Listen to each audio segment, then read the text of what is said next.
Smith Show starts right now.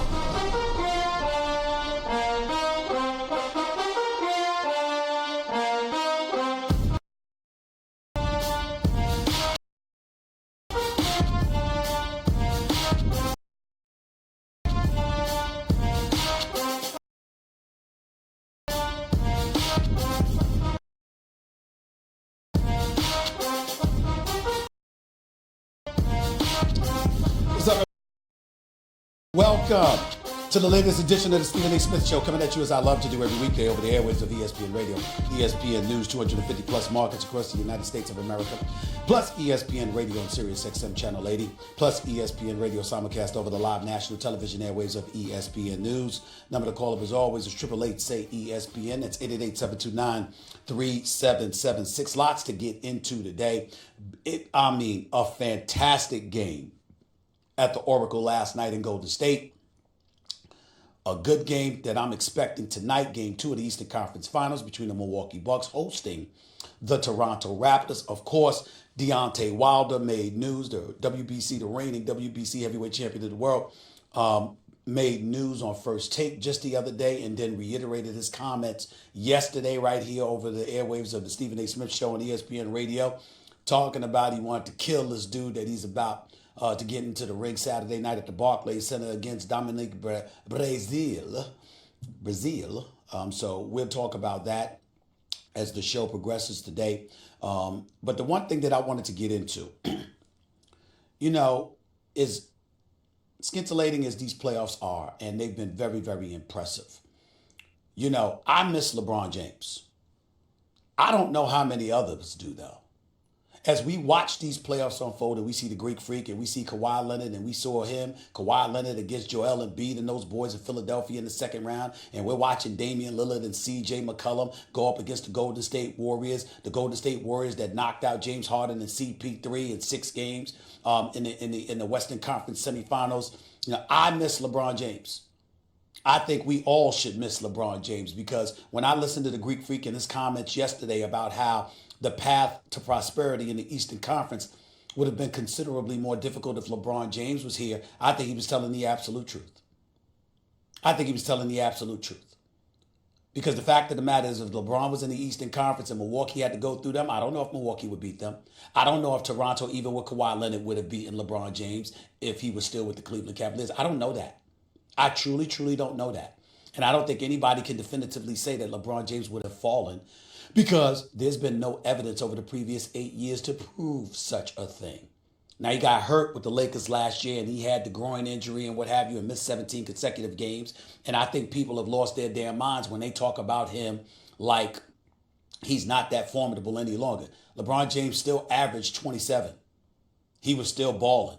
He's still capable of putting up those numbers anytime he needs to put up those numbers. I don't think those things can be ignored. But the reason why I start off today's show alluding to LeBron James is for a different kind of reason. It has me thinking about free agency, because usually for the last several years, because he was signing deals with 1-year opt-outs and stuff like that, even though he didn't do that with his last deal with Cleveland, the reality is that as we looked at LeBron James, particularly last summer, wondering where he was going to go, although most of us assumed that he would end up in LA, this summer is going to be entirely different, because it's not about what LeBron James is going to do in terms of where he's going to go. It's about whether or not he's going to get anybody to come with him to LA. And believe it or not, they're not just competing with the Los Angeles Clippers. They're also competing with the New York Knicks. And so when we look at it right now, and this injury, this calf injury that most of us thought was an Achilles injury to Kevin Durant, is unfolding before our very eyes. When you have people like me over the airwaves on the record publicly stating that in the event that Kevin Durant is unable to come back for the rest of these playoffs, that the Golden State Warriors will not three-peat, that the Milwaukee Bucks, who I believe are going to beat Toronto and meet Golden State in the NBA Finals, will upend and knock off the Golden State Warriors. I firmly believe that. If they don't have Kevin Durant. If they do have Kevin Durant, the Warriors win the title.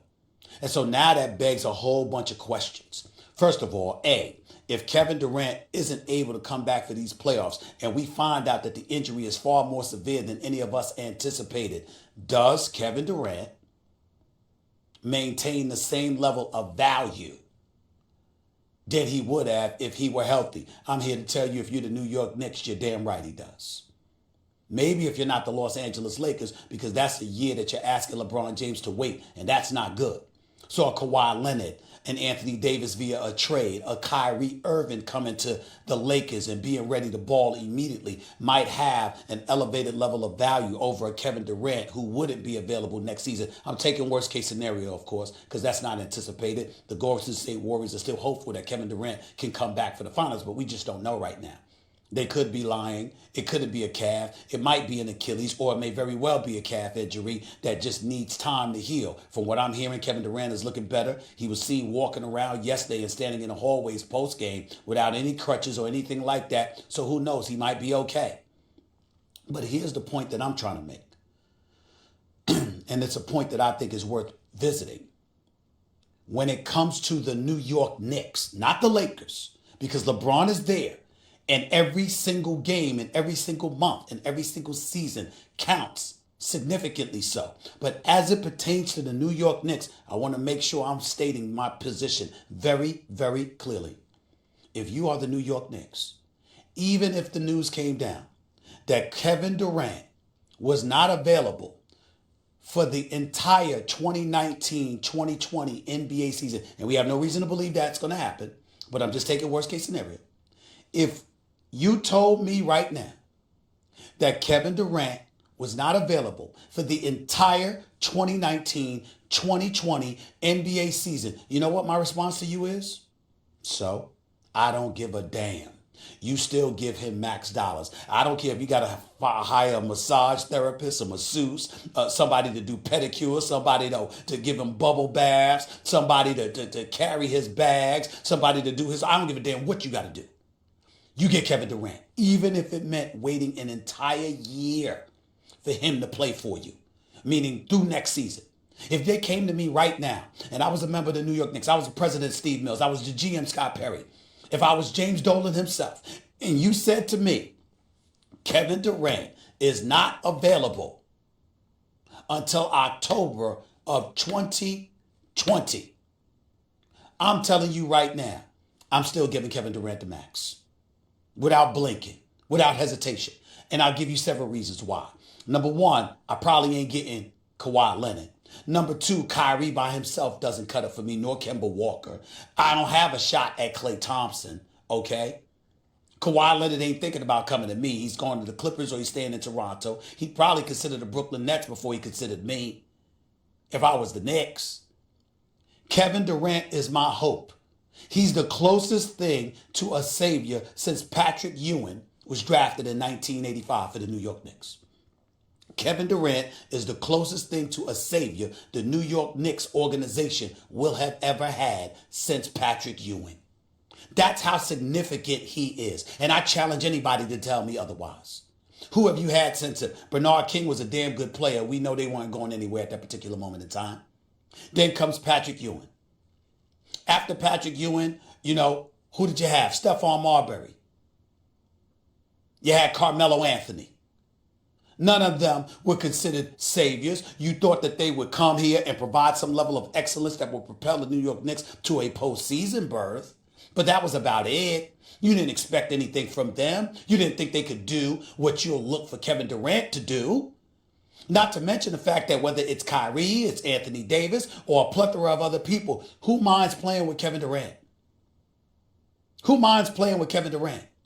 He is, without question, the most deferential superstar we may have ever seen.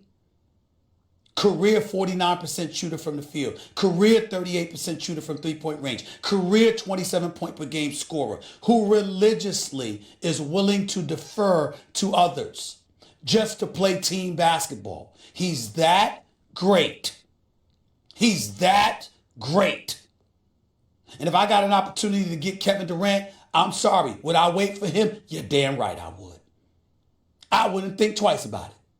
Not even a little bit.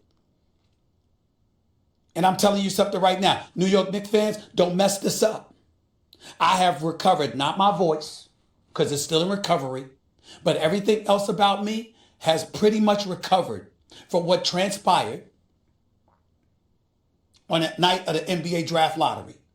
When the NBA, the National Basketball Association main office, didn't have the decency to rig the damn NBA draft lottery so the New York Knicks could get the #1 overall pick instead of the New Orleans Pelicans. And oh, by the way, I'm here in Milwaukee, Wisconsin, site of the Eastern Conference Finals. And last night in the hotel, I'm sitting there watching the Portland Trailblazers and the Golden State Warriors, and what a hell of a game that was. I'm watching it with Charles Barkley and the TNT crew. Kenny Smith was in Chicago at the pre-draft camp. I don't know where the hell Shaq was. But me, Barkley, Ernie Johnson, and the crew, we were all watching it. I had a blast.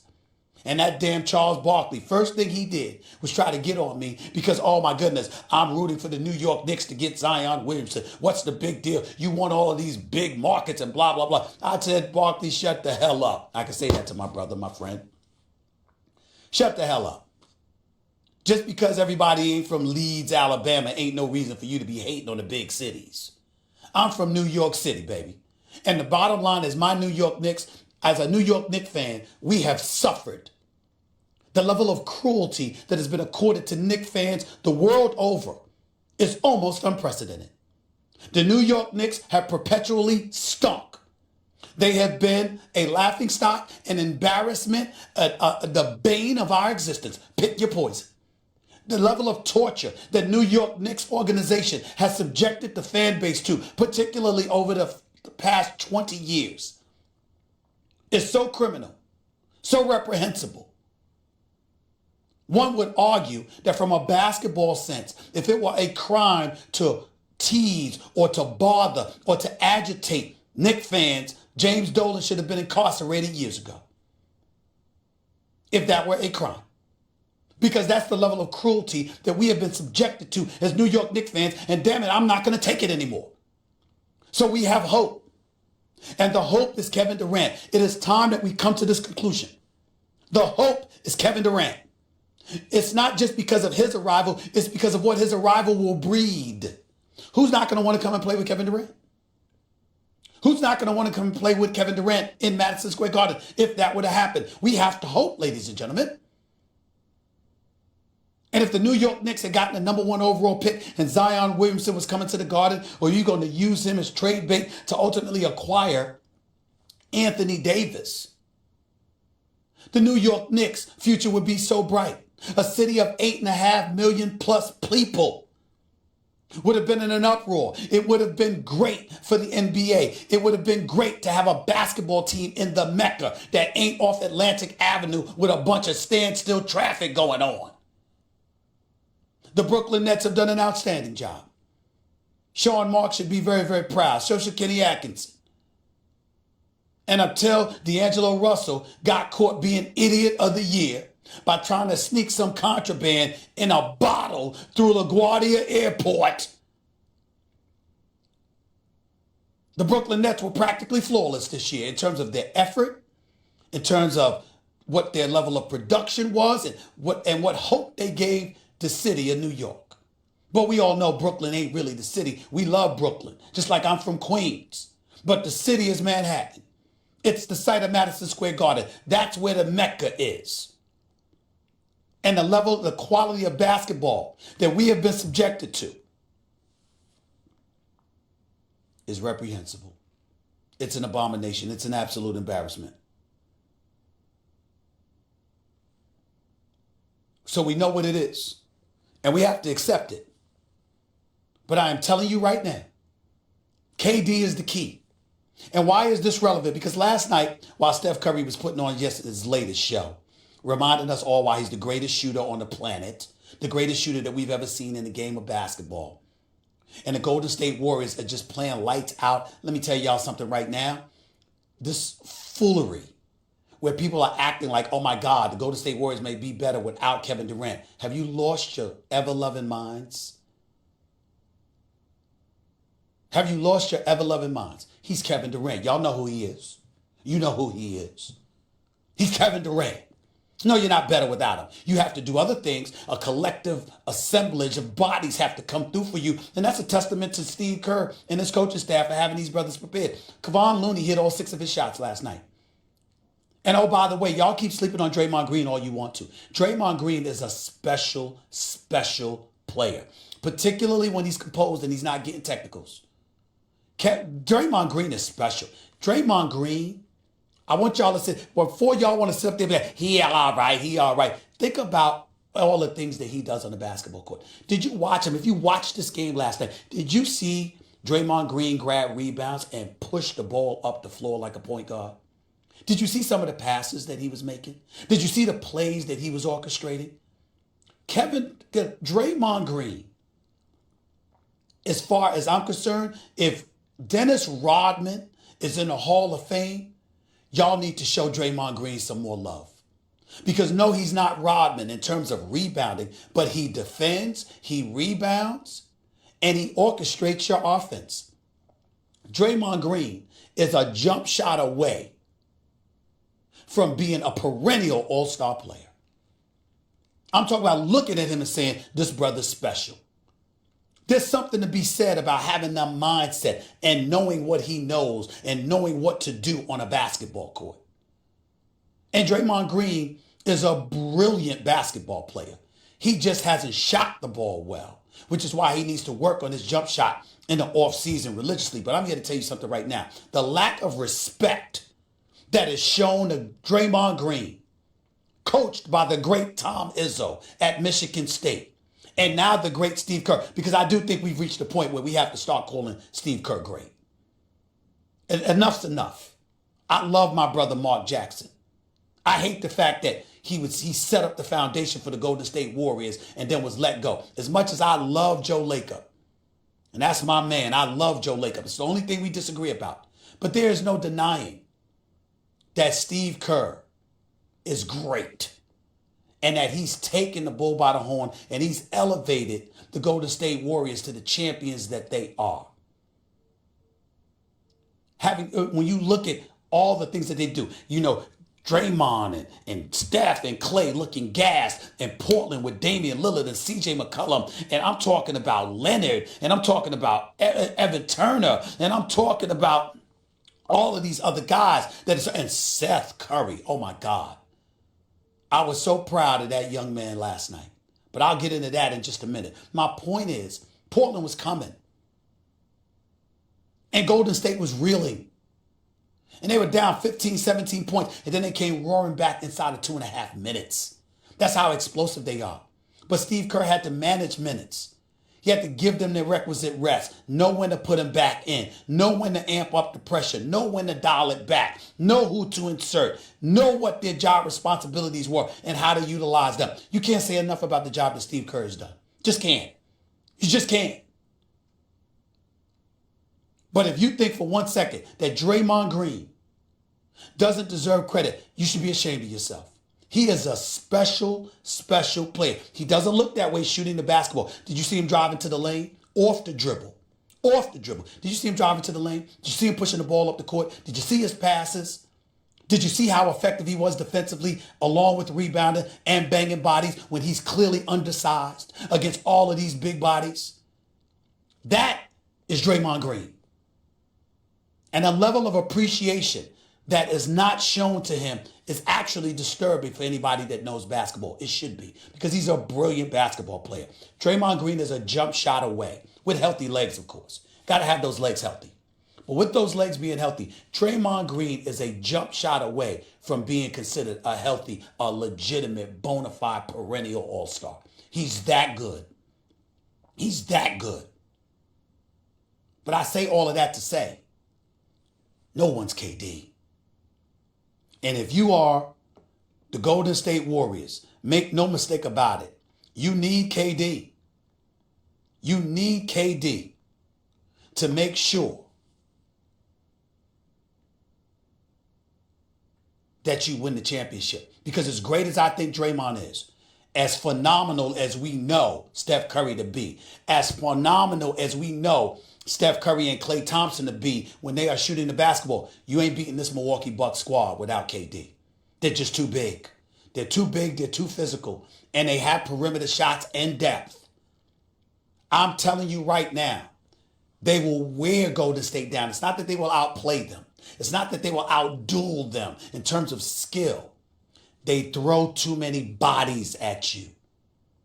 And I believe that because they would do that, they would wear Golden State down. and wear them out, because they don't just wear you down by running up and down the floor when they can. They wear you down by leaning on you and beating you up, because the Greek Freak is so physical. And Brook Lopez is formidable because of his height and size. And Mirotić is a 6'10 shooter. And Brogdon is now coming off the bench. And Bledsoe is physical, this physical pit bull that's going to get all up in you and under you. And Connaughton is no joke either. One of them rough and rugged individuals that you could put off the bench for 15 to 20 minutes and he could give you something. These are the kind of things that Budenholzer and those boys in Milwaukee have assembled. And because they've done that, I'm telling you right now, I believe without KD, they will wear you down. But with KD, you have somebody that can look the Greek Freak eye to eye because he's just as tall. The difference is he can pull up from 30 regularly and beat you down. That way. With KD, Golden State three-peats. Without KD, they fall to the Milwaukee Bucks in the NBA Finals. Either way you slice it, to me, this is the last run for KD because it's clearly Steph's team. They were chanting MVP, MVP, MVP. We all know that Kevin Durant is the best player on the Golden State Warriors. Why? Because he's the best player in the world. But they were chanting it because it's almost like Derek Jeter, A-Rod, except KD ain't A-Rod because A-Rod was disliked by some. KD ain't disliked. The difference is that they drafted Steph Curry. Steph Curry is homegrown in their eyes. He's one of theirs. KD is a transplant. And because he's a transplant, he will never have the love that Steph Curry has because Steph Curry won their first title without him. That is the reality of the situation. KD comes to New York. Where's the tradition? They haven't won a championship since 73 when Walt Clyde Frazier and Earl of Pearl Monroe was doing things. KD comes there. He makes the Garden relevant again. They'll make an avenue for him in his name. James Dolan, if he ain't good for anything else, is good for making him money. He'll turn him into a billionaire and a fan on Wall Street. Not that it's Silicon Valley, but Wall Street ain't bad. He'll own the Garden. He'll own New York. He'll own the Mecca. So with that being said, like I said, KD, no matter what it takes, if you're the New York Knicks, get him. I don't give a damn. You got to massage him every damn day. Take him to one of those parlors and have his feet scratched and pedicures done for him every damn day. I don't give a damn what it is. Ladies and gentlemen, I love my job. And I pride myself on being objective and fair. But I'm going to tell you when that's going to go out the window. If KD comes to New York, there will be no bigger protector of KD than me. I have suffered. New York Knicks fans have suffered. The level of cruelty that we have been subjected to, enough's enough. And if KD is coming there, I will do everything in my power to protect him from all of you haters out there. And damn it, I was once one. I've changed. I've grown. I've matured. Whatever it takes to get KD here, I'll do it. Damn it, I'll carry his luggage to the game for him if he wants me to. Whatever it takes. But even with all of that being said, I still got to give love to the Golden State Warriors. I love myself some Draymond Green, man. I love the way he played last night. I was so proud of him. But I was even more proud of Seth Curry. You're a Curry. I was getting ready to tweet, what the hell are you doing? Why are you not shooting the ball enough? What the hell's going on? Get it together. You're a Curry. Your father made a name for himself by shooting from the damn parking lot when he was a player. Steph Curry is the greatest shooter we've ever seen. You can't be a Curry and not shoot the ball. And then sure enough, that kid started jacking up shots. Ended up hitting 5 and 9 shots, 4 3-pointers. And I'm talking about big shots. The Curry family, as classy as they come. I think unquestionably the first family of the NBA right now. And I have to confess, maybe it sounds inappropriate. My God, their mother she's so beautiful. Words can't even describe. And Del Curry's a good man. Let me tell you something. They're the first family of the NBA right now. Seth Curry playing last night, I was proud. I was incredibly, incredibly proud of that young man. But Portland blew it. And I'll explain why in just a minute. 888 say ESPN. That's 888-729-3776. You're listening live to the Stephen A. Smith Show, ESPN Radio, ESPN News. By the way, the Stephen A. Smith Show is brought to you by Barbasol. For the past 100 years, generations of men have trusted Barbasol shaving cream to deliver a close, comfortable shave. You're looking good, America. You're shaving with Barbasol. That was Straight Talk, brought to you by Straight Talk Wireless. Best phones, best networks, no contracts. Keep that tune. Keep the station dial right here. You're listening live to Stephen A. ESPN Radio, ESPN News.